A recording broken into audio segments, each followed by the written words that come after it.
Previously on Necronomicon, the Wanderings of Alhazred. Then you must determine whether you choose to enter this den or to walk from the hollow and leave the ruins of fallen Irem. The way within is perilous, not just for the flesh but for the reason, for only a man who is already mad can enter the cisterns below Irem and bear to look upon what dwells in its darkness without seeking death as an escape from the horror.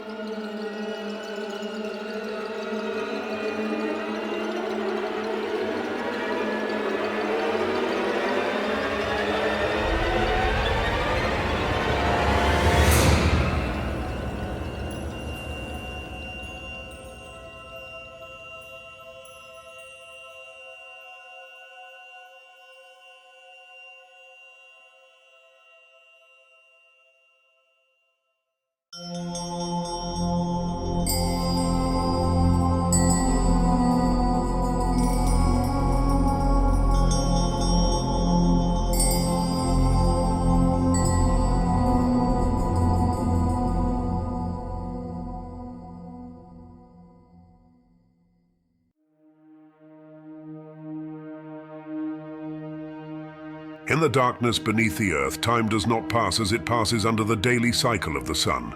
The hours lengthen and drag with the weight of years. On certain occasions, when conditions in the heavens conspire at certain charged places in the bowels of this sphere, the progress of time is halted, or so drawn out that it appears to have utterly ceased.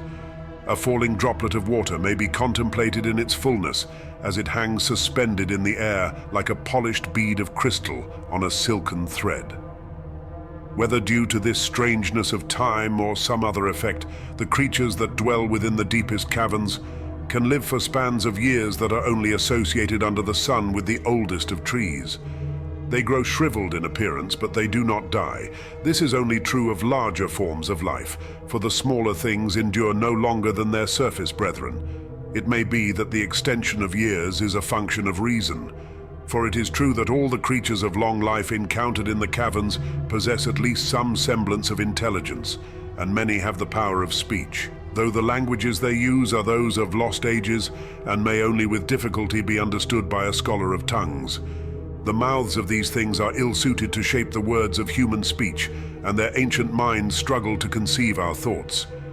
Beneath Irem there dwells a creature that was once human, but is no more of our race. Humanity is not a quality that persists unchanged and unquenched through eternity, but is limited by the circumstances of place and time.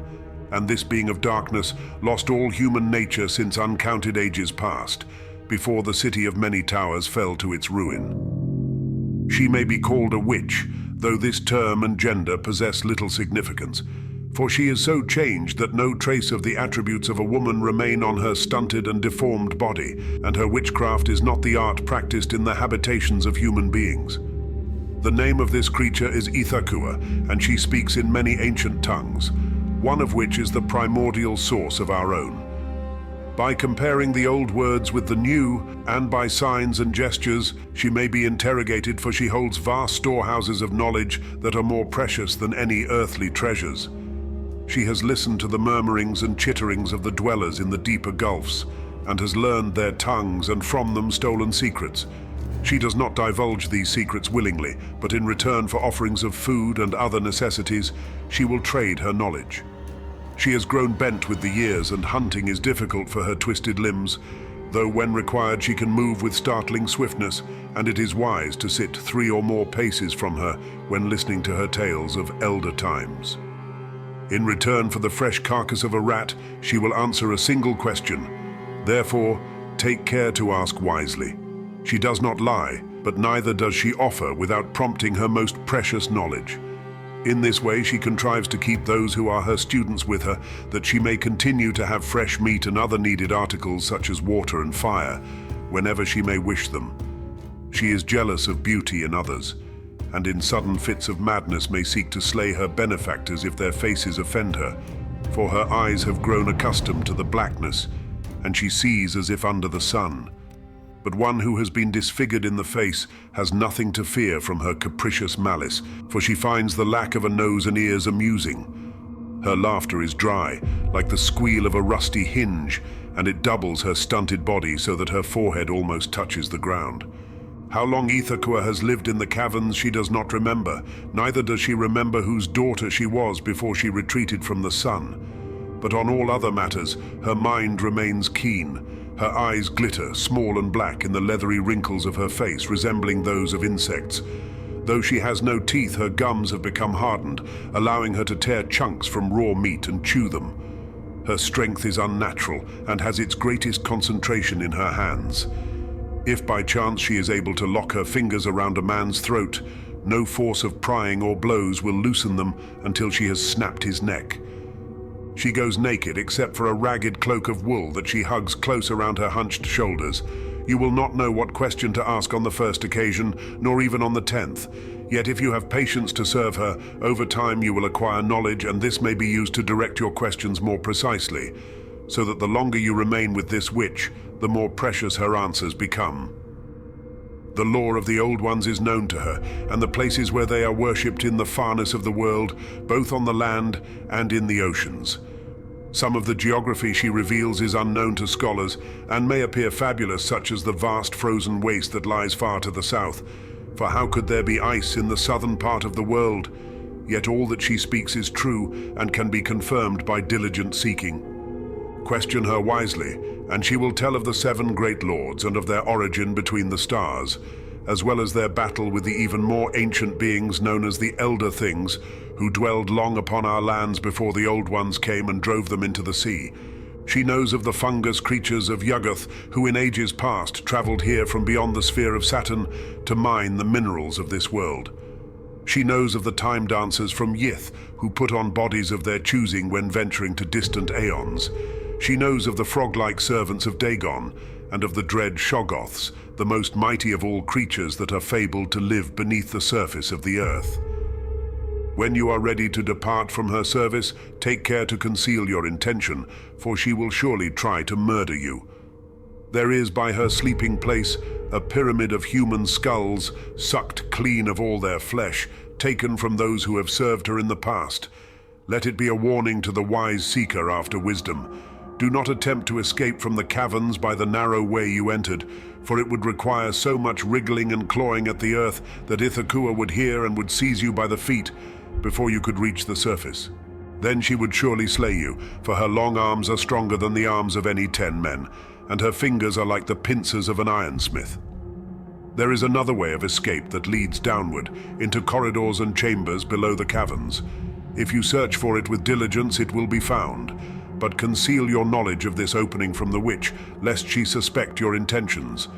Wait until she is snoring in sleep, and steal away from her side to enter the lower portal, for it is too narrow to admit her bulk. Once safe within the entrance, you can laugh at her frustration and tell her what you truly think of her ugliness. She will throw bones at you, but her aim is poor. Do not tarry too long, however, for if she begins to chant a curse, as is more than likely, you must be far enough away from her, so that by holding your hands over your ears, you can block out the sound of the final words of the chant, and in this way render the curse powerless.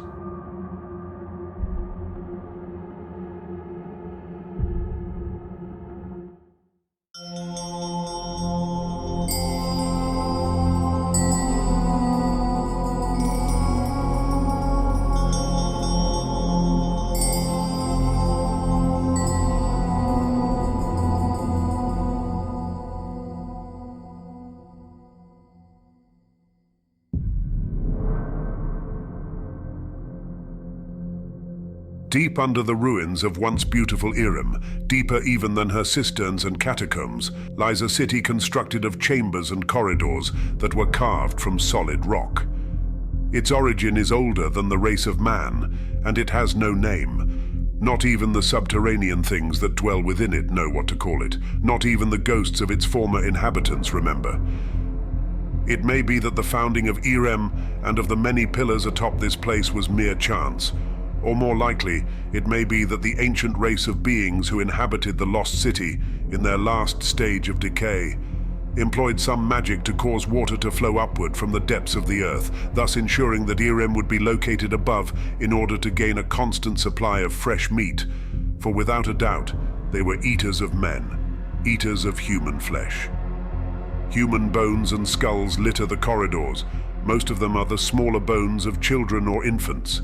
The ceilings of the interlocking chambers are low, for the inhabitants made their movements by crawling on their four limbs, rather than upright like the manner of human movement.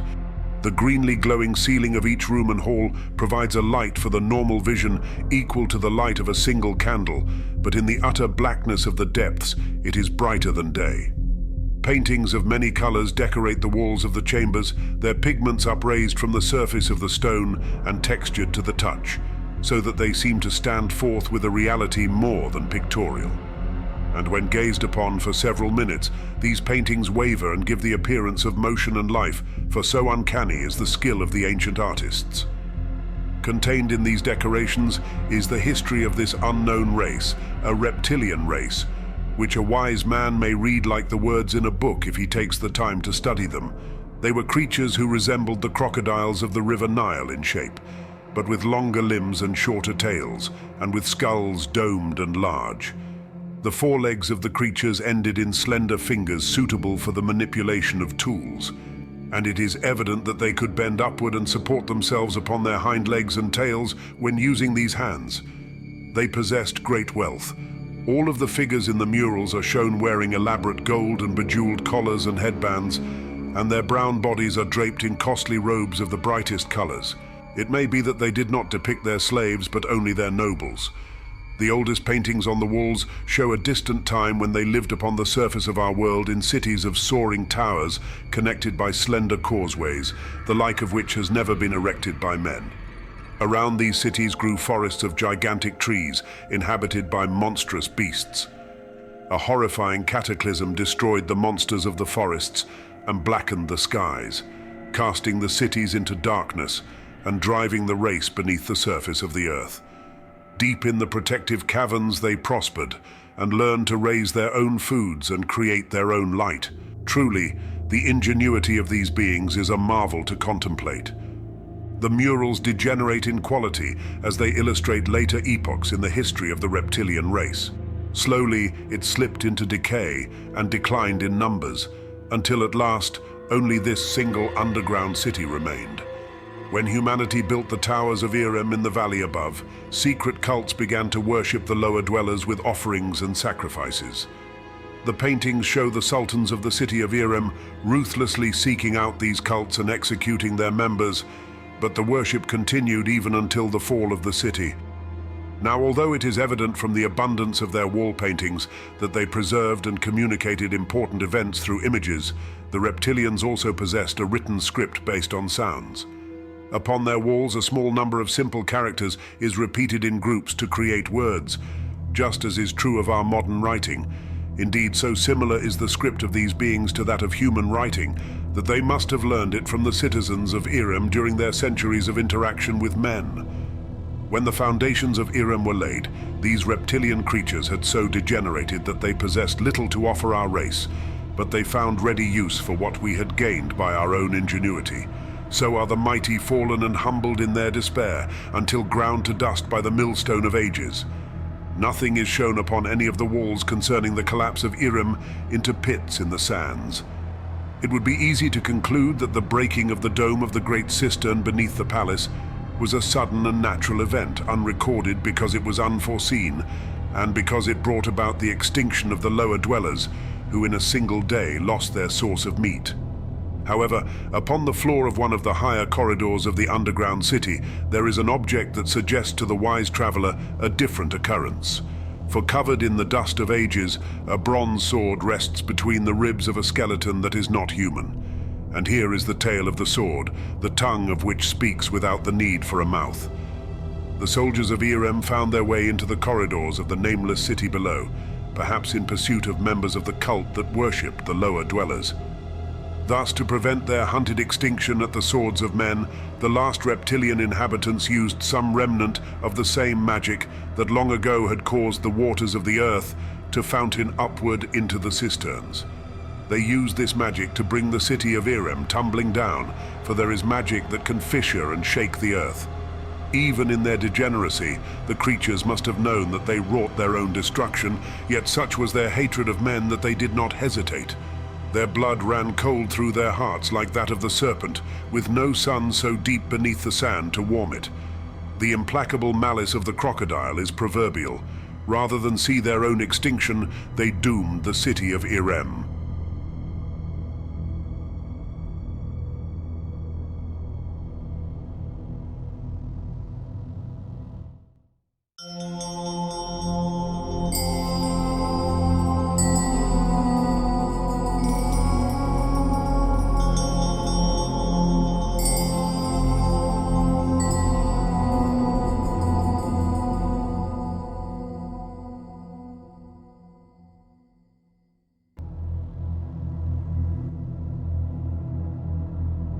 After entering the underground city, if you always turn leftward, keeping the leftmost wall touching your fingertips as if you were penetrating to the heart of a maze, you will come to a great chamber after a winding and descending progress.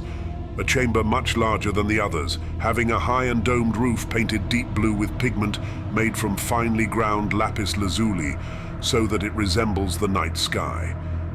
Scattered densely across the dome are shining dots of light like stars, giving illumination to the chamber. Each is a colorless, faceted jewel. By what art they glow with so bright a light is not to be comprehended from their inspection, for the source of their radiance lies hidden. The light has a coldness that burns the skin of one remaining too long beneath its rays, and for this reason it is not advisable to covet these stones. They are arranged to represent constellations that do not resemble those of our heavens, for they are the stars of a night sky that is not of our world. It is needless to covet these gems, as precious stones of a more ordinary kind may be found lying upon the floors of rooms, partly hidden beneath a carpet of dust, where they were scattered in haste when the dwellers in the nameless city abandoned it. It may be speculated that the dwellers used the colored jewels for commerce in the way we use copper and silver coins, for so many are to be gathered with so little effort that a handful of these stones is enough to provide the traveler with abundance. The entire expanse of the curved wall of the Starlit chamber, except the gaps of its two open doorways, is covered from floor to the base of the blue dome, with raised paintings that depict strange landscapes and unearthly cities. In the center of the floor is a low circular dais of strange green stone tending to white, through which the light penetrates and reveals milky depths. This single huge stone is of so uncommon a type that most who gazed upon it would fail to identify it, but it can only be the green stone coveted in Cathay, with such lust for its health-giving properties. Deeply carved triangles intersect on its surface at irregular angles, so that looking long upon them produces an ache in the head, and in a circle at the center of these interlocking triangles is inscribed the sign of 5 branches associated with the Elder race that ruled the earth before the coming of the Old Ones. At the perimeter of the dais, raised metal pins of the thickness of a fist, unadorned with any markings, may be depressed into the stone with a light pressure.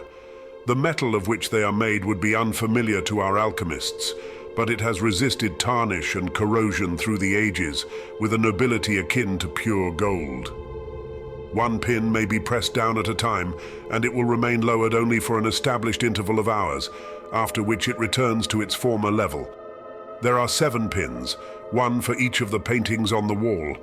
By sitting with legs crossed upon the center of the dais and pressing any of the pins, certain of the glowing jewels in the dome are extinguished, so that only the painting opposite the pin remains illuminated. After a time, the scene depicted takes on life and begins to move. The soul is drawn out of the body and flies across vast spaces to the land of the painting, so that the scene becomes the world. However, the soul does not remain disembodied, but takes up residence within an inhabitant of that world, seeing through the eyes of the creature and hearing through its ears. It is possible, with an effort of will, to control some of the beings the soul enters, though others of a higher order of evolution become aware of the attempt and resist violently. The experience of soul travel is unlike any sensation of physical movement, for it produces a feeling of endless falling through an abyss of colors, shapes, and sounds that can only be experienced in dreams, and is terrifying beyond endurance to the mind unprepared for its rigors. It is wise to fast for 1 full day before attempting any of the portals. confusion and dizziness can lead to loss of control of the processes of the body as it waits for the return of the soul upon the dais. Although the mind is elsewhere during its flights, the body reacts with a kind of sympathetic resonance, so that what is done to the mind may express itself in the flesh. And herein lies a danger, for the death of the host into which the soul deposits itself after passing through a portal will invariably cause the death of the soulless body of anyone, except the most potent wizard, as the connection between soul and body, tenuous and weak though it seems, cannot be broken without grave consequences. Use of the Starlit chamber for soul travel attracts the shades and ghosts of those who in life walked on four limbs through the corridors of the past. They gather about the dais as moths flock to the flame of an oil lamp, restlessly circling and glaring with hate-filled eyes, as though they were staring at an act of desecration. Their jaws work silently as they roar out their fury, but no sound reaches the ears, for they have been dead for such a numberless span of aeons that their voices have faded to silence. Only if the white spiders of second vision are chewed can these pale shades be seen. Yet even if the sight is not enhanced, a chill draught of air may be felt, stirred into motion by their flailing clawed forelegs. The triangles interlocking on the dais restrain the shades and prevent their claws and teeth from extending above the edge of the circular platform of stone. But it is to be doubted that they could cause harm to living flesh even where they are free to advance, for so diminished is their substance. The triangles also ensure that the vermin in the city, those serpents, scorpions and rats forever crawling the corridors, are kept at bay and rendered unable to bite or sting the traveler who sits enraptured on the green stone while his soul flies to distant lands. Even the flesh-eating bats cannot cross the boundary of the dais after it has been awakened by pressure upon one of its 7 pins. In this, the makers of the place demonstrated wisdom. For though the ghosts are impotent, the voracious vermin would devour a motionless and entranced man down to his very bones before his soul could return. With that said, it will be useful to provide a detailed account of the 7 destinations entered from the portals of the domed chamber, and of their inhabitants and customs for the instruction of future visitors beneath Irem.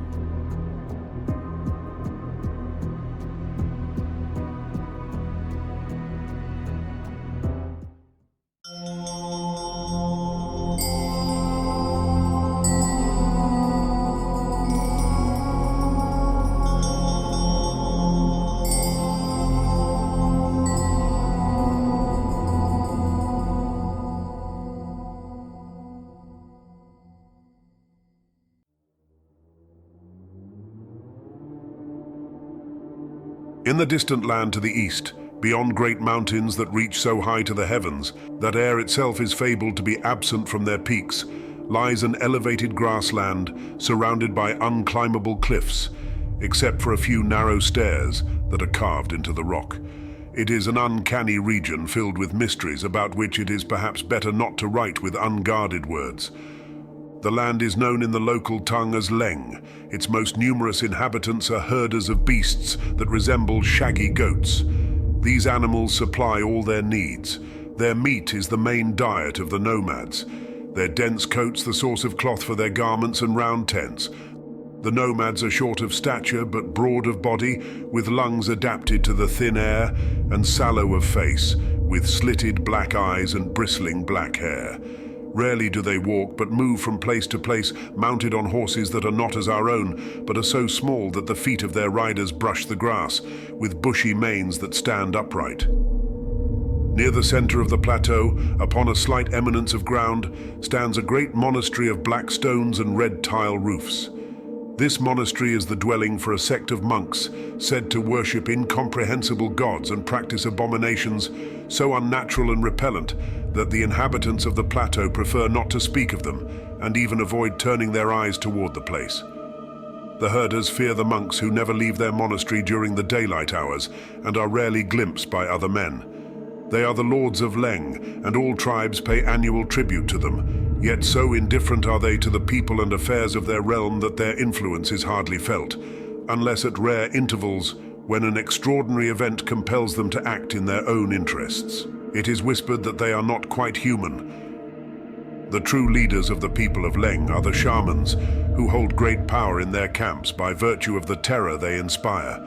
They are known by the blue markings with which their faces are decorated when they reach the age of manhood, and by a small amulet of green jade that they wear about their necks on a thong. It has the shape of a winged beast resembling a great dog, its snout distorted in a snarl of murderous rage.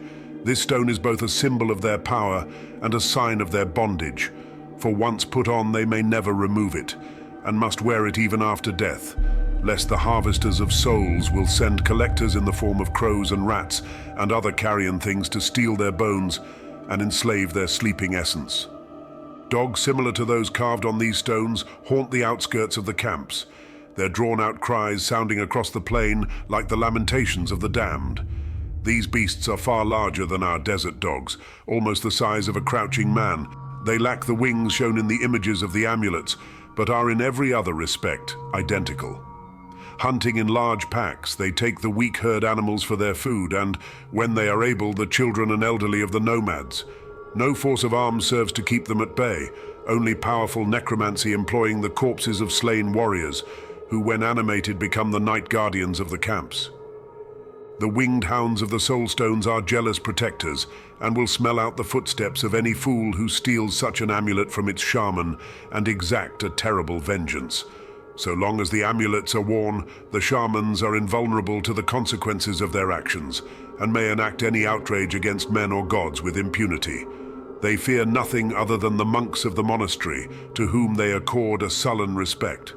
Among all the people of Leng, it is the shamans alone who do not eat flesh from the herd beasts, for they only eat the flesh of human beings, which they boil in great copper kettles until it is tender, then salt and dry for provisions on their migrations. The common people of the Plateau are willing to pay this price for the protection provided by the shamans against the large dogs and other threats. If you should astrally project through the portal of Leng, you will find your mind within the body of one of its inhabitants, with full power to control that creature as you see fit, and with understanding of its language and the requirements of its life. In this vessel you may wander where you wish and learn all that is of interest concerning this place and its ancient history. For Leng is one of the oldest regions of our world and has remained undisturbed by the cataclysms that at long intervals of time reshape the land and redefine the outline of the seas. It is a misfortune to enter the body of an infant, for the immaturity of the form limits the gathering of information. The body of a shaman, protected by the spirit of the winged hound that is indentured to his soul, cannot be entered, nor can the body of a monk be occupied, for those who dwell within the monastery are guarded by potent charms. A creature of the depths related an amusing tale concerning a traveler to Leng. The man was a wizard who lived centuries prior to the present age. He passed through the portal and found himself within the form of an infant girl, just as a shaman and his apprentice were placing the child in a cauldron of boiling water. Powerless to resist due to the smallness of his host body, he suffered all the torments of death. More than this, his consciousness remained locked in the flesh of the infant after it was cooked, and he was forced to endure the indignity of being cut apart and consumed piece by piece. Such are the hazards inherent in the practice of wizardry. In the mornings after a rain, when the mist hangs close to the grasslands and the sun barely glows above the low lines of slate-colored clouds that hug the horizon, the form of a great city with vast towers and oblong habitations of stone may be seen in mirage. For no matter how clear the features of the city, which at times is visible in great fineness of detail, it invariably wavers and vanishes when approached. The shamans tell that it is the city of the elder things that once stood where Leng now is, but over the passing of aeons, the city moved with the movements of the earth itself to some distant place far to the south. It is their belief that the ground upon which we walk is not fixed, but floats upon the depths of the sea, and that the winds of ages blow the land across the sea, so that our world is forever rearranged, and what was north becomes south, and what was east becomes west. The common people of Leng worship the shamans, but the shamans worship Yuggoth, the master of the portals, who is at oneness with all of time and space, and who manifests as a conflux of the spheres of the heavens, glowing with all colors simultaneously. Learn wisdom and worship Yuggoth if you would transcend the limits of distance and the barrier of time, and would be a far traveler in the myriad of worlds. Worship him if you would defy death itself and live beyond your allotted years, for Yog-Sothoth holds the keys to all the gates, even the gate of death. The shamans adore him with the following prayer that can only imperfectly be rendered into our tongue. Heed my cry, Yog-Sothoth. By your secret name I adore thee. By your true name I offer obeisance in return for your sufferance, the utterance of which is death. On my knees I beg the gift of slavery in your service, O herder of ages. Accept my offering of blood, flesh and bone, and the torment of this soul that I have bound for your pleasure. Set free the gates, Lord of Transitions, that my voice may spread the glory of your greatness, borne upon the wings of the Kadath that guards the descent of my fathers. I acknowledge your supremacy and bear witness of your greatness in the hall of reckoning beyond the stars.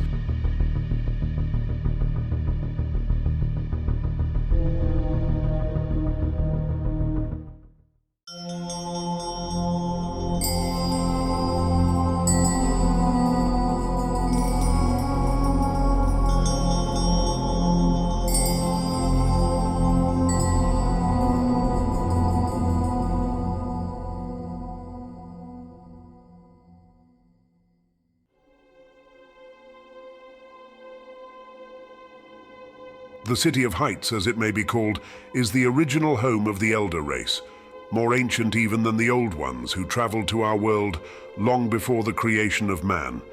Here they erected a new city in imitation of that familiar place, and this second home may still be seen in its ghostly outlines in the mists on the Plateau of Leng. As monumental as it appears to human eyes, it is but a low and unworthy shadow of the original, which shimmers beneath the heat of 3 suns in their distant world. Whether this place can be reached in the body is unknown, although some have said that by means of certain angles that cut channels through the substance of space itself, and by the careful preparation of the flesh with herbal concoctions, travel is to be had to this distant world without the means of soul flight or astral projection. But whether a living man could survive such a flight can only be demonstrated by the attempt. The bodies of the Elder Ones appear awkward and unnatural to our perceptions, yet they move with rapidity on their 5 lower limbs with splayed feet, triangular in shape. Their grey trunks are leathery and hard to the touch, and are ribbed with vertical ridges. From them extend flexible arms that are much like the branches of a tree. Between the ridges expand translucent grey wings that open from the bottom to the top like a fan.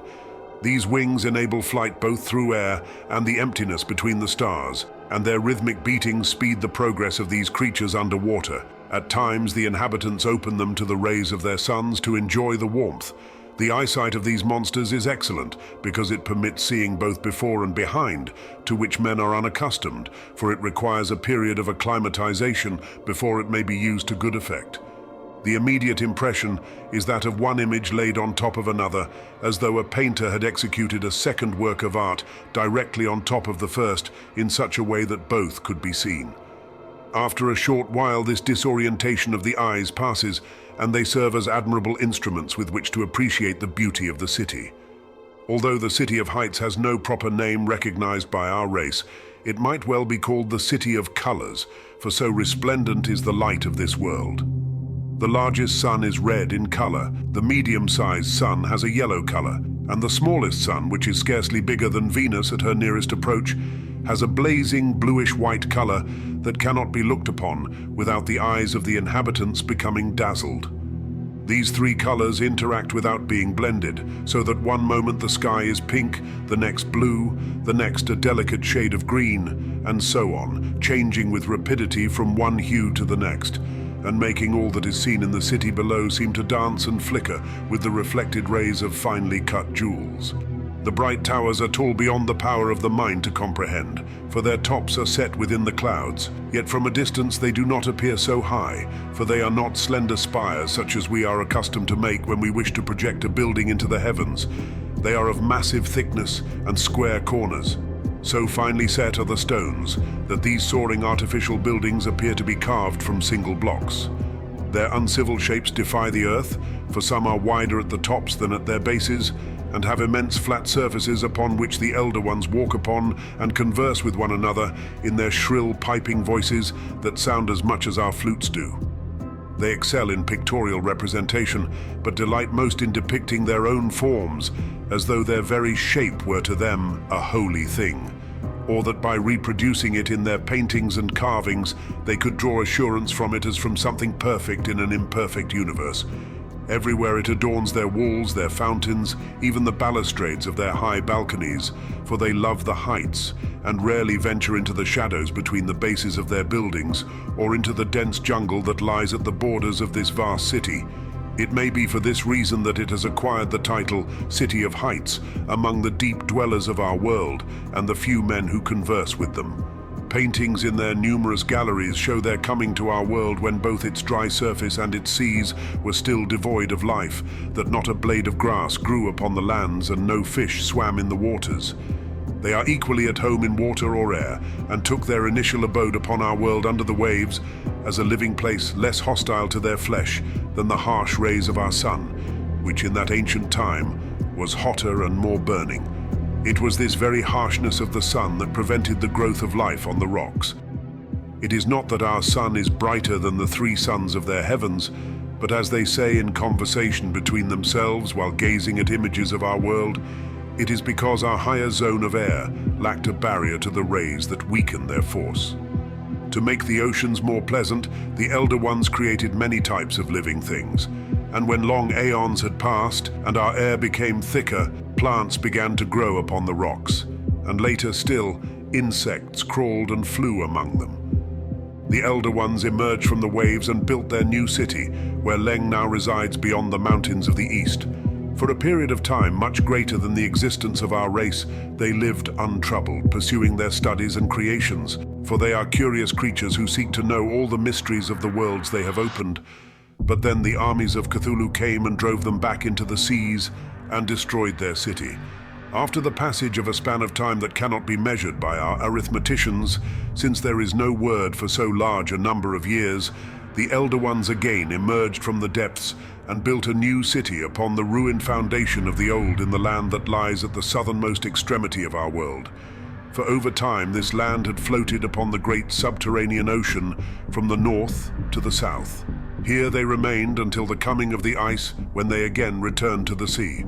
All these stories are to be gathered from their paintings and their speech with each other, but not easily, for the bodies of the Elder Ones cannot be controlled like the bodies of most other vessels. They do not appear to resist the effort to make them walk this way or that, but merely to be unaware of it. However, from certain amused remarks that pass between them, it is likely that they know when they are inhabited by a visiting soul traveler, but because this occurrence is of so little importance to them, they choose to ignore it.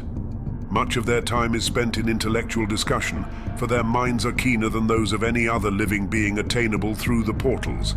Yet they also delight in describing among themselves various bloody tortures inflicted on several kinds of living things bred expressly for this purpose. Torture is to them a form of high art and their chief recreation. The creatures who suffer to amuse them are bred to enhance their sensitivity to pain, so that their writhings are more strenuous. The quality of the artistry and the entertainment is determined by how severe it can be made without cutting short the life of the performer. And now to utter a blasphemy which would cause outrage and perhaps death in both the lands of the Prophet and those of the Cross. It is whispered that the Elder Ones, who were skilled in the making of all manner of things both inert and living, are the true creators of mankind. It is they who created humans. They made numerous forms of life to fill up the barren lands of our world, and we were only one among many. Why they created us is unknown to our scholars, nor has it been heard uttered by the Elder Ones, but it should be considered that when they refer to mankind in their conversations, it is always with a kind of piping laughter, as though the mere mention of our name amuses them. It is perhaps no accident that in our anatomy, the organs of reproduction are combined with the organs of excretion, whereas these organs are widely separated on the bodies of the Elder Ones.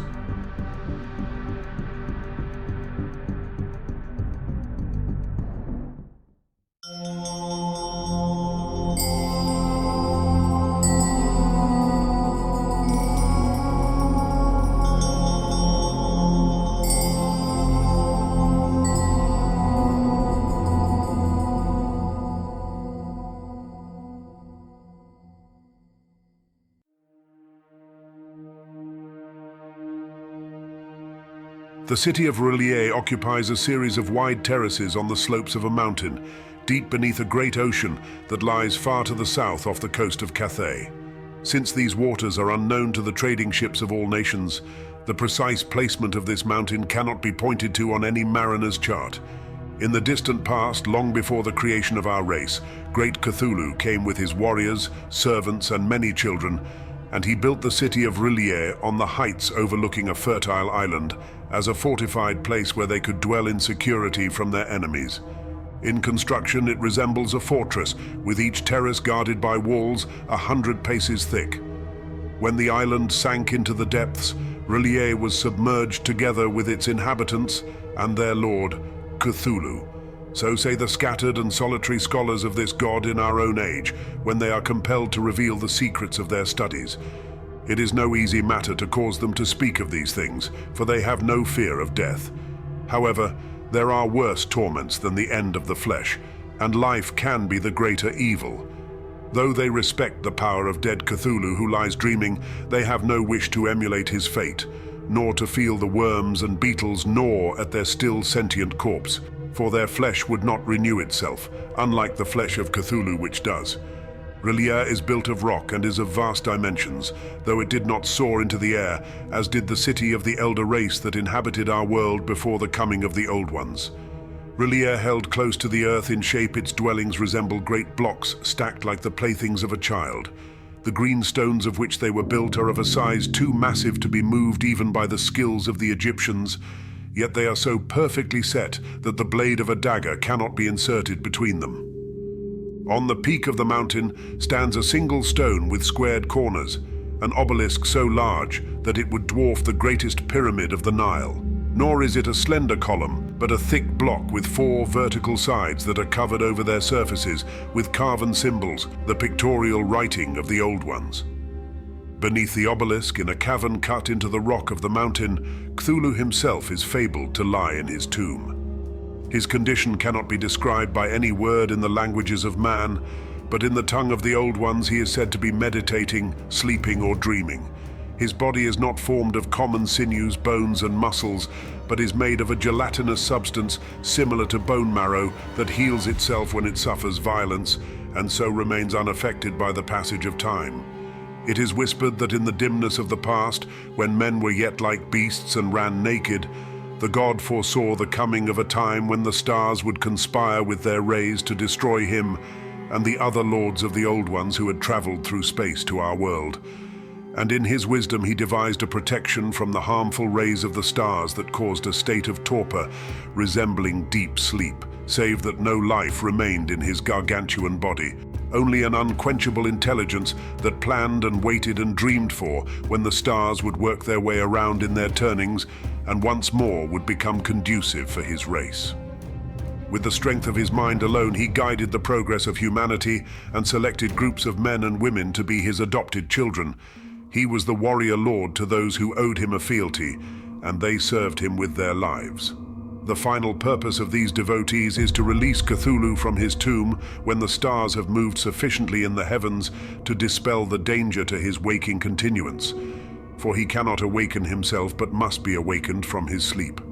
Then, so states the law, that when great Cthulhu awakens, he will open the gates to the other old ones, and they shall return to rule the world, as they did in ancient times, after casting the elder race into the sea, and men will serve them as their slaves. While the island of R'lyeh remained above the waves of the Eastern Ocean, it was an easy matter for Cthulhu to control the actions of his myriads of worshippers with only the power of his dreaming mind. But then a great cataclysm took place, and the island sank beneath the sea that not even the top of the god's titanic monument could be seen above the tides. The stars revolved in their courses, the aeons came and went. Cthulhu remained unawakened in his tomb, for the vastness of water pressing upon the sealed doors of his house obstructed his mind so that his human worshippers no longer heard the voice of their god, nor could they have reached his tomb in the depths, even if he had called them. As ages passed, they forgot the adoration of the mighty shaker of mountains, yet still they remain his servants. So is the legend of Cthulhu told by those who dwell in caves in the empty space. Yet the fate of the god is not sealed, for it is their belief that at times the city of Aurelia rises above the waters of the sea, for what has sunk can also rise. Should this ascent of Aurelia occur when the stars are right, it is asserted that Cthulhu will summon his human servants with the power of his thoughts, and they will open the doors of his house and release him once more into our world. These matters would not be known to a visitor to Aurelia who traveled there by soul flight through the portal in the starlit chamber beneath Irem. He would emerge in darkness and cold, with the crushing weight of the ocean upon his host vessel, which can only be some creature of the depths, for the ancient inhabitants of Aurelia are either all dust or lie sleeping in their tombs. There is no one in the shadowy and water-filled streets with whom to converse, only crawling things that have never seen the sun and deep-diving ocean beasts, such as the vast Leviathan. Most common among the gargantuan stones of the city are tentacled creatures with one great eye in their heads and beaks for mouths. They are not native to our world, but were created by the Old Ones to resemble the beasts of the world they left behind. They have no language and their intelligence is low and cunning, but their eyes are large enough to see in the dimness of the ocean bottom, and their soft bodies can fit through small spaces, making them useful as aids in exploring the city. Swim upward through the depths over the battlements of the successive terraces of the city, taking care not to become lost amid the strange angles of the stones, until you reach the base of the great obelisk on the crown of the mountain. There you will find a door like unto no door seen by the eyes of man, a door made of a metal that resembles tarnished bronze and has almost the look of stone. All across its surface are strange markings that hurt the mind, so that it is impossible to remember their shapes to copy them after returning through the soul portal. The door is sealed, and probably will remain shut until the end of time, for there is no intelligent being to heed the call of Cthulhu to open it through the endless barrier of the sea.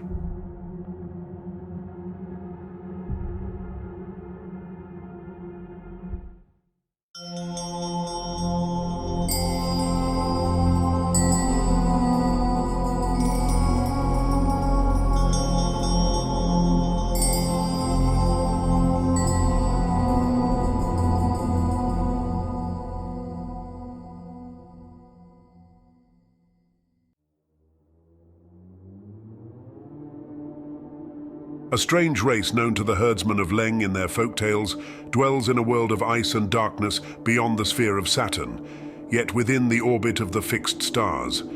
They call this world Yuggoth, and it is unknown to our astrologers, for it cannot be seen with the eyes.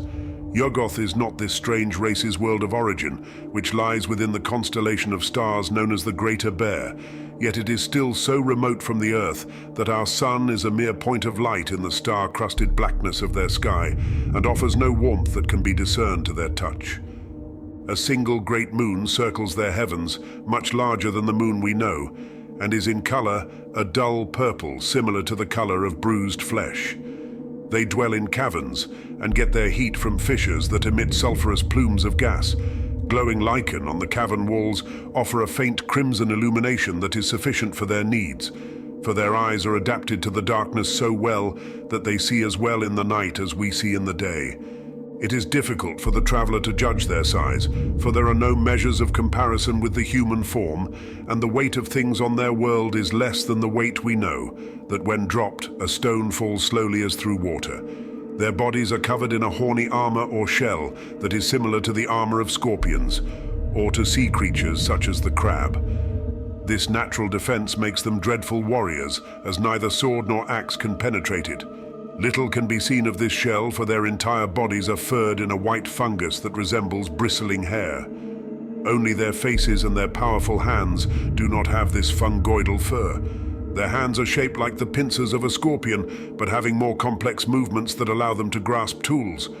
They are a race of warriors and farmers. When not making war, all their care is devoted to the cultivation of a single type of fungus, resembling that which grows upon their shells. It is their sole source of nourishment, as they are dependent upon it for their survival, so it requires their constant tending to flourish, for it will not grow without their assistance. Indeed, they and the plant they cultivate cannot be said to exist separately. For should either fail, the other would surely perish. It was their constant need to fortify their fungal crop that sent these creatures to our world in search of certain minerals in the ground that are rare on Yuggoth but abundant here. The minerals are applied sparingly to the fungus beds in the same way that our farmers spread rotted manure upon their fields, and for the same purpose. It is said among the inhabitants of Leng that the race first arrived at a time following the Great War between the Elder Race and the armies of Cthulhu, after the Old Ones had retreated from the malignant alignment of the stars, and they came not as humble visitors seeking charity but as conquerors, and such is ever their way. There was no subtlety in their mining. They turned the skin of our world inside out, causing great destruction of plants and beasts. The Elder Ones resented their intrusion into our world and fought them with their arts, but were unequal in might to the space spore from Yuggoth, who drove them from all the northern and central regions of our world, forcing them to seek refuge in the deepest parts of the Southern Ocean.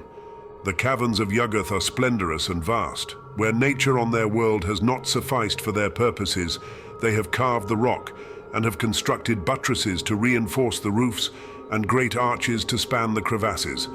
The floors rise and fall irregularly, but offer no hindrance to the progress of the dwellers, who leap across minor barriers on their powerful legs. And because the weight of things is less in their world, these leaps carry their bodies farther than the bounds of a mountain ram. They have no families but live in groups of a score or more, and spawn their young from their own bodies in a way that resembles the budding of plants. When the young are mature enough to move about and eat the fungoidal crop, they fall from the backs of the adults like ripe fruit from the tree, already covered in the white fungus that acts as their fur. The creatures worship their moon and seem to have no other religion or god apart from the livid sphere that rises and falls in their dark sky. Its cycles govern the growth of the crop they rely upon for nourishment, and it is also their expressed belief when they speak of such matters among themselves that it generates the heat within the center of their world that causes the sulphurous plumes to issue from their vents, providing warmth for the living things of the caverns. It is forbidden to journey to their moon, under penalty of death both of the flesh and of the soul. Indeed, violation of this prohibition is their greatest sin, and is accorded the most severe punishment in their laws. It is equally a crime to speak about it, or even to look upon it when they travel across the upper surface of their world. A soul flyer of our human race who journeyed to Yuggoth once used the power of his will to compel the inhabitant serving as his vessel to go to the surface and gaze up at the moon. For this creatures can be ridden like a horse but do not completely lose their awareness and at times resist instruction. Great was the battle of wills before the monster would lift its eyes, and the sight of the moon filled it with such terror and nausea that it became weak and fell to the earth upon its face. When it recovered its strength, it drew forth a blade, and by inserting it in some clever way between the plates of its armor above its heart, it killed itself before the traveler could prevent it. Such is their veneration for their lunar orb. Upon their moon's face is a curious pattern of rings and lines that is the holy symbol for their race. When graven into an amulet by our necromancers, this sign confers certain perceptions that are useful in dealings with the dead. However, the scattered few of these creatures who continue to inhabit our world can sense its presence when it is near to them, even when the amulet bearing this seal is hidden from their sight, and they will seek out with tireless intention its possessor and slay him, then take the amulet away with them. Their voices upon their own world are silent, for the air is too thin for speech. They communicate by means of colored lights from their heads that flash on and off, constantly changing with all the hues of the rainbow and with the rapidity of lightning. In our world, they are said by the shamans of Leng to speak most eloquently in the language of Leng. It is rumored in dark places that a small number of the race of Yuggoth still remain in our world, inhabiting the mountains of the east where they live in deep caverns and cultivate their crop as they do in their homeland. They are spies left upon our world to report its changes to the leader of their race. The hardy native folk who dwell in tribes under the authority of shamans in those heights call them Migo, and sometimes hear their murmuring voices echoing from the mountains as they talk in the tongue of the mountain race, and sometimes see their footprints impressed upon the snow that forever covers the peaks. Yet they are elusive and subtle beings, and are hardly seen by the human race. and if observed, they swiftly slay those who watch them so that their activities cannot be described. It is spoken in Yuggoth, in the language of lights, that the minerals in ancient times gathered and carried away from our world to Yuggoth will soon be exhausted. And when they do, the armies of Yuggoth must return to Earth to take what they need from our soil. When that time comes, not even the kingdoms of men, nor the arcane knowledge of the elder race, nor even the old ones and the death spawn of great Cthulhu himself, should he awaken at that time, will have the power to stand against them.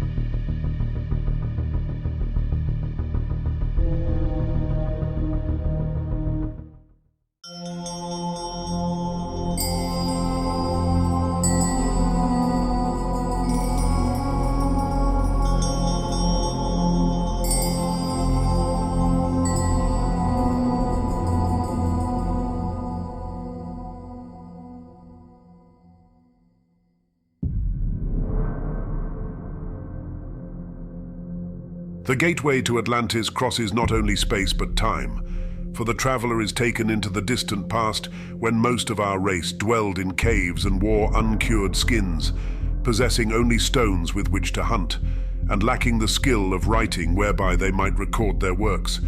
Atlantis was the highest achievement of man, as the Greek philosophers attest, and though aeons have passed since its fall, man has yet to regain its wisdom. Why the reptilian beings who dwelled beneath Irem chose to create a portal leading to the eve of its destruction is not evident from their murals, but it may be that they found amusement in observing the fall of the city as a kind of entertainment of infinite variety, for each journey results in a different human vessel, and hence a varied experience for the traveler. Of the geography of the city little need be written, for it was well recorded by the Greeks. Let it only be stated that Atlantis was founded upon a group of small and rocky islands in the ocean that lies beyond the Pillars of Hercules, far from any other lands. It was arranged in a series of concentric rings made up of great curving causeways that overlapped the islands, with roads that radiated from its center like the spokes of a wheel. In the exact center of the city stood its Parliament building, a magnificent edifice of white marble quarried from distant lands and carried to the isles in ships, for the people of Atlantis were sea traders who profited greatly by conveying goods between the distant human settlements of the world. There has never been so bold a race of mariners. No sea was too remote or too dangerous for their sturdy galleys, and no coast unknown to their cartographers. In appearance, the Atlanteans were fairer of skin than our desert peoples, and some possessed golden hair and blue eyes.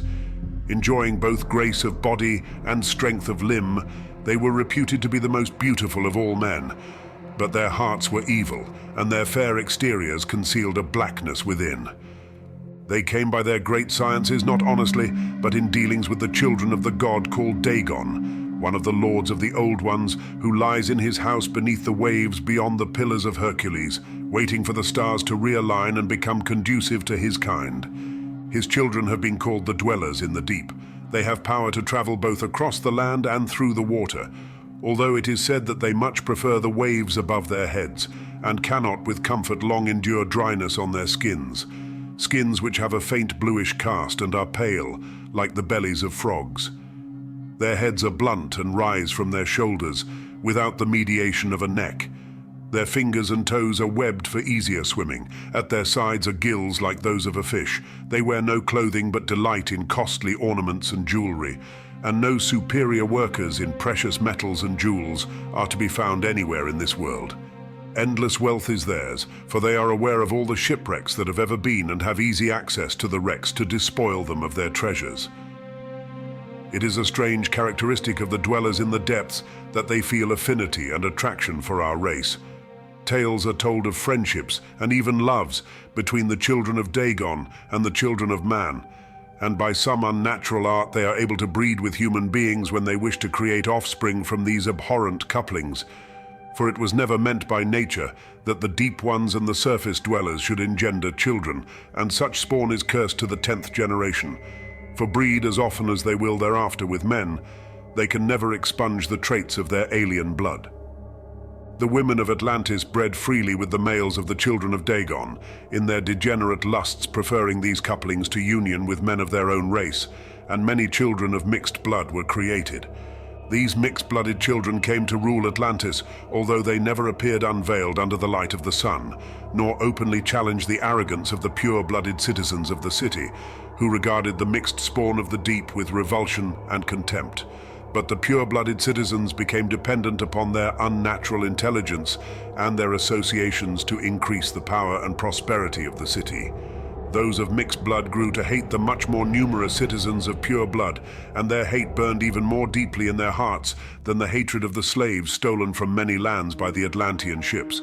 For the Atlanteans scorned physical labor of any kind and relied upon the services of slaves for their every common need, so that the population of slaves within the walls of the city was greater than the number of those native-born. The city was powered by the fires within crystals gathered by the children of Dagon from deep rifts in the floor of the ocean.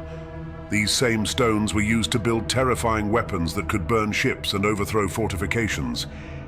In their conceit, the Atlanteans considered themselves invulnerable to invasion, both because of the weapons and by virtue of their remote location so far from the lands of the barbarian races.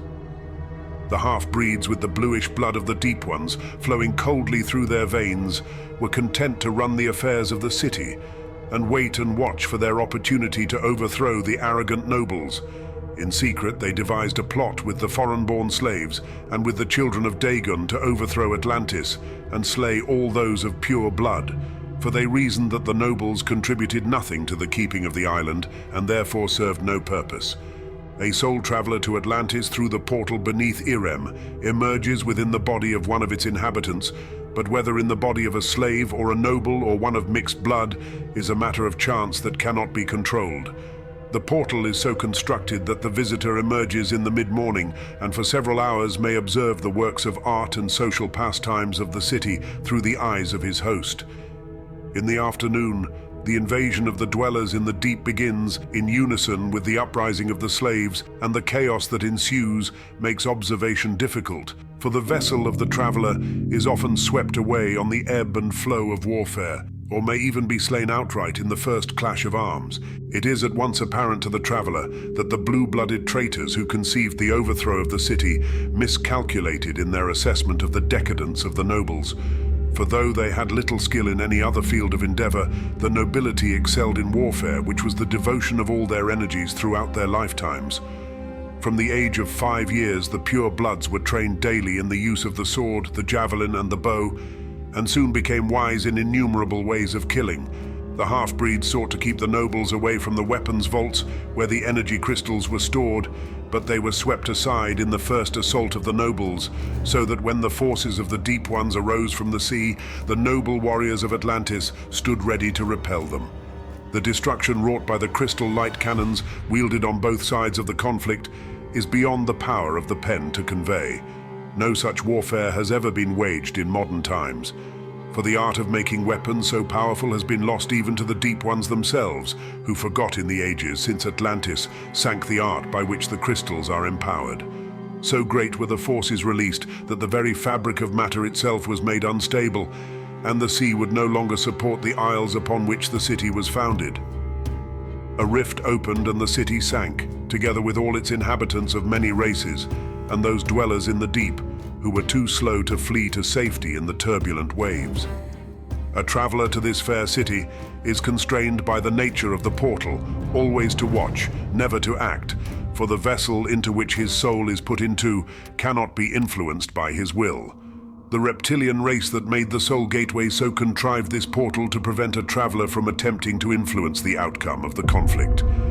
Were it possible to control the hosts, a man might go back to the same moment in time repeatedly, and in this way amass an army with a single purpose: to change the history of the battle so that Atlantis was not destroyed. What the consequences would be for later ages is a matter to ponder, but the reptilian race took care to ensure that no such tampering with the river of time might be attempted. The Library of Atlantis is located to the east of the central ring promenade, which surrounds the buildings of government. If you are fortunate, your soul vessel may proceed toward the center of the city, to which all roads that are straight lead, then turn into the morning sun to face a pillared structure with a shining roof of beaten copper, before which stands an immense statue of their god, Dagon. Entrance is freely granted to all, for slaves are employed to carry books to their masters and to return them, and none of the librarians question their presence. The storehouse of wisdom is immense, gathered over centuries from all corners of the world and translated by scribes, then inscribed onto plates that resemble gold, but are not gold, with the sharp point of a stylus, in a form of writing that is almost as flowing and graceful as our own letters. The plates are bound together by rings to make books, but only the book chosen by the visitor to the library will be seen, and then only if that person stays to read a portion of it. It is unfortunate that the favored texts of the Atlanteans were florid romances containing extended erotic descriptions and complex social conflicts that have little meaning for the traveler. Should you be fortunate enough to find a work of greater value opened before your eyes, it is sure to be shut before you have had your fill of its viands, and even if you return as often as you may, you will never see it again, for you cannot inhabit the same body twice at the same moment in time.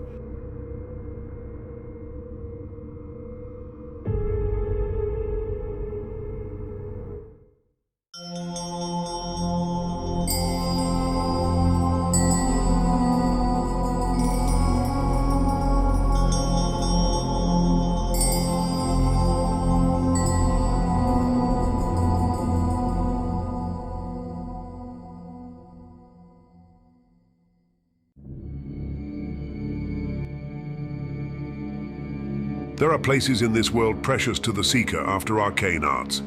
They are yet unnamed in the cities of men, and may be reached afoot, or on horseback, or by ship, though many are distant and difficult to find, and even more difficult to attain. Other wondrous realms exist that may not be visited by common means, no matter the keenness of desire, or the willfulness of striving.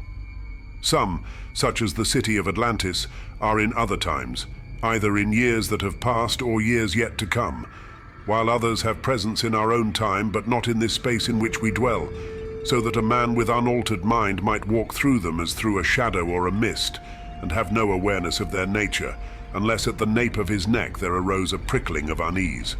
Kadath in the cold wastes is such a place that is of our time but of another space.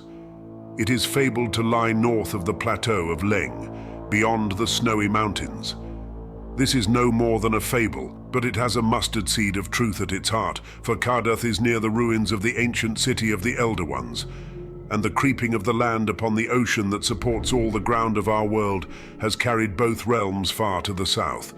Whereas the ruins of the city of the Elder Ones are of stone, the great mountain known as Kadath is not material, and cannot be seen clearly with normal sight. Many men have dreamed of it, and have not known of what they dreamed. And always their reports are different, for each dreamer makes his own world in the endless lands of sleep, and no two visions of Kadath seen in dreams are the same. The audacity of the reptilian race that built their city beneath the sands, where the ruins of Irem stand, was astonishing, for they dared to construct a soul portal to the mighty fortress that adorns the heights of Kadath, where out of unity with this material existence that we know as our world, dwell the gods of this sphere in perpetual twilight. No king or sorcerer of men would have dared such an outrage.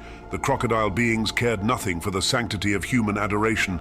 Their curiosity knew no bounds of respect or prudence, and at the height of their wisdom they grew arrogant and indifferent to the wrath of the gods, who indeed had not the power to thwart them, even though they were aware of the portal and resented it. Kadath rises beyond the barrier mountains in the southernmost land of this world. It is higher by far than any material peak of stone, but it is not wholly of this world, and may only be seen by the unaided mortal gaze at certain times of the year when the heavens align, and under the light of the moon, for the moon has power to reveal what the light of the sun hides. Atop the mountain of Kadath, a great fortress was built by the gods, a fortress of vertical black battlements, miles in extent from their bases to their towered crests. Within these protective walls is a palace of the richest metals and stones, such that the palace itself looks like a single shining jewel. At the heart of the palace is a vast throne room with walls of onyx and floors of multicolored polished stones, and a circular vault so lofty that its very ceiling is lost in mists. Here stand the thrones of the chief amongst the gods, each shining with gold and silver, and located within a ring. And in the center of the floor lies a great round mirror in which the gods look down upon the affairs of mankind, as though they are looking through a window that opens downward upon our world. A traveler entering the portal to Kadath emerges within this throne room, but not in the body of a god, for even the reptilian race that constructed it was not capable of such an outrage. The traveler appears in the flesh of one of the numerous servants of these earthly deities who are ever present to tend to their slightest whims and are constantly moving to and fro, in and out from the vaulted chamber. Many bear the features of our human race, which are like to the features of the gods themselves, though less subtle. The gods take comfort in having servants that resemble them to tend to their more personal desires. Other creatures less human perform the drudgery of the palace.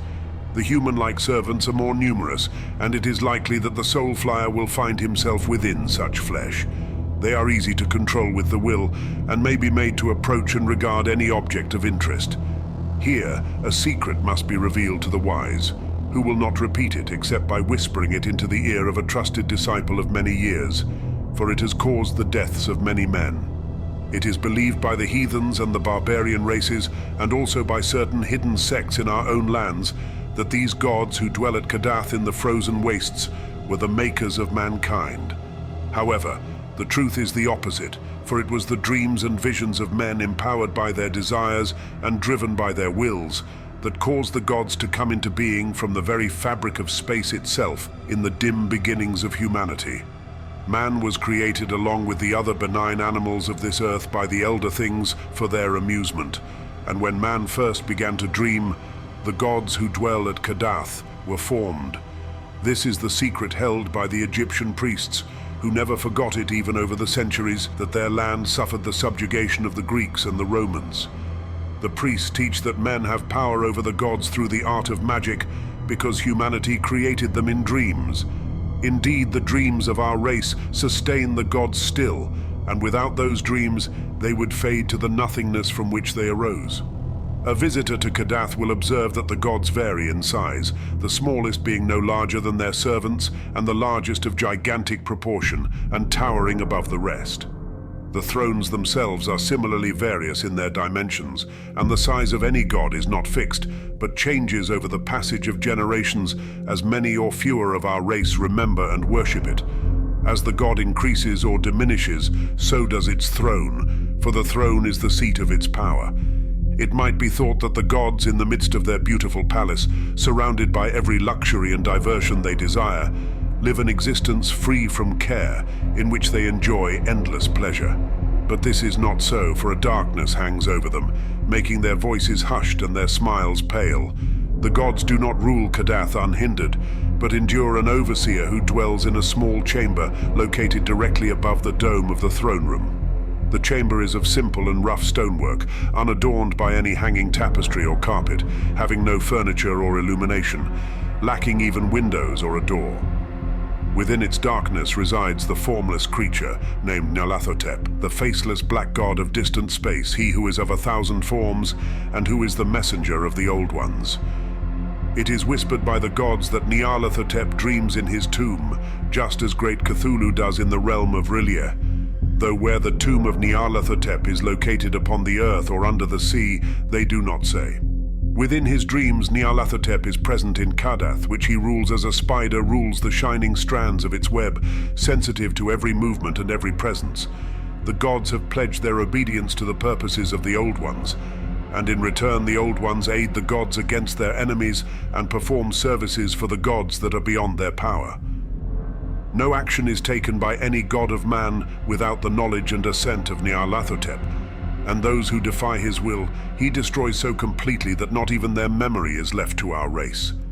It is for this reason that the gods never laugh. They gaze down upon us through their mirror, and aid those who worship them with prayers and offerings, for a gift given demands a gift in return, yet always with the sufferance of dreaming Nyarlathotep, whom no god has seen but who is ever present in the midst of their councils. When he withholds his favor, they are powerless to act, and must watch as their worshippers are destroyed by their enemies, and their own vital force is diminished. The traveler feels relief in his heart when the time of his journey expires and his soul is drawn back through the portal of Kadath and into his own body of flesh. For flesh is warm to the touch and has a heart that beats, but the gods are only solemn shadows, fearful of the thing that watches from above.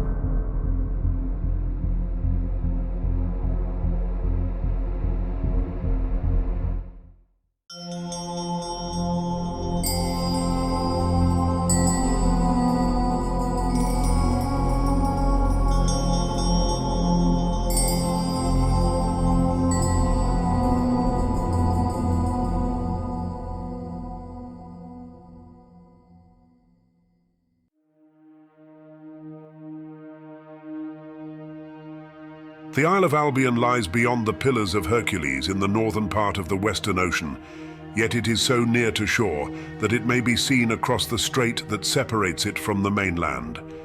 It is edged by high cliffs, which are in color as white as the whitest bone bleached in the sun. It is from this extraordinary feature that it derives its name, for albus signified the color white to the Romans, who conquered the land and subjected its barbarous inhabitants to their rule. Beyond the white cliffs extend flat grasslands. They were once the home of a cunning race wise in the secrets of the earth, who constructed many sacred monuments to their gods.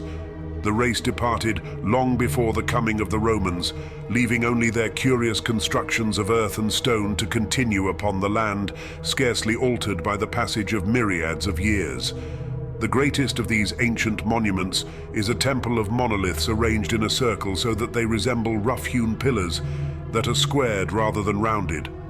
A massive series of lintel stones joins the ring and provided support for a roof of great beams that has fallen inward, prey to the corruption of the passing of years, so that only vestiges of it remain.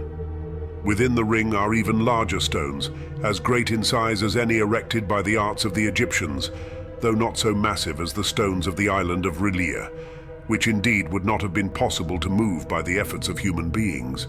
One of these great interior stones lies flat and served as an altar to the primary god of the ancients of the White Isle, whose name is Yog-Sothoth. Indeed, it is said that the rounded shapes of all the temples of this race were in imitation of the shape of Yog-Sothoth, who is seen as a conflux of spheres or circles of many colors. Upon the surface of the earth and beneath it are certain places where the barriers between worlds are thin, so that realities distant in space or time or in other ways that cannot be measured draw near and touch. The primordial ancestors of our race, who dwelt in harmony with the changing of the seasons and the movements of the stars, and who communicated with the old ones in their dreams, felt the power of these exceptional intersections of invisible lines of force and marked their locations with monuments, markings etched in the earth, mounds, temples, and other sacred forms. Of all these gateways to distant realms, the Temple of Monoliths on the Isle of Albion is the greatest, the mother to whom all others are dependent children. It has been written by our holy scribes that the Al-Kaaba in the great mosque at Mecca is the center of the world. But here is the confutation of this conceit, which is not blasphemous, for truth cannot blaspheme. The center of our world lies in Albion, and the circle that is a doorway from which many lines radiate across the land is the Temple of Monoliths upon the grassy plain. Read it and be wise, yet in your wisdom seal your lips to the ears of other men, for to speak it before fools is to court death at their hands.